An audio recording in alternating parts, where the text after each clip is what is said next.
Baroda central જેલમાં રક્ષાબંધન પૂર્વ નિમિત્તે ભાવિક દ્રશ્યો જોવા મળ્યા હતા। ચૈતર વસાવાની બહેનો જેલ ખાતે પહોંચી અને ભાઈને રાખડી બાંધી હતી। રક્ષાબંધન પર્વ નિમિત્તે ચૈતર વસાવાના બહેનો વડોદરા સેન્ટ્રલ જેલ પહોંચ્યા હતા। બહેનોએ ભાઈને રક્ષા બાંધી દીર્ઘાયુ માટે પ્રાર્થના કરી હતી। ભાઈને જેલમાં જોઈને બહેનો ભાવુક બન્યા હતા અને ચૈતર વસાવા જલ્દી જેલમાંથી મુક્ત થાય તેવી પ્રાર્થના કરી હતી। બહેનોએ જણાવ્યું કે છેલ્લા 2 વર્ષથી તેમનો ભાઈ જેલમાં છે અને તેમની જેમ અનેક બહેનો પણ ચૈતરભાઈની મુક્તિ માટે પ્રાર્થના કરી રહી છે। અમે રાખડી બાંધવા આવ્યા હતા ચૈતરભાઈને। અમને એટલો અફસોસ થાય છે કે અમારા ભાઈ જલ્દીથી છૂટી જાય એવી અમે આશા રાખીએ છીએ, એવી અમે પ્રાર્થના કરીએ ભગવાનને કે અમારા ચૈતરભાઈ જલ્દીથી છૂટી જાય।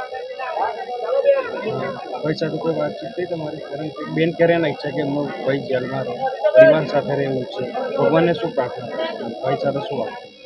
ભાઈ સાથે વાત નહીં થઈ, પણ અમે એવું કીધું ભગવાનને કે અમારા ભાઈ જલ્દીથી છૂટી જાય એવી અમે દુઆ માંગી છે। ભાઈ માટે શું માંગ્યું છે? ભાઈ માટે શું હજી માંગ્યું છે?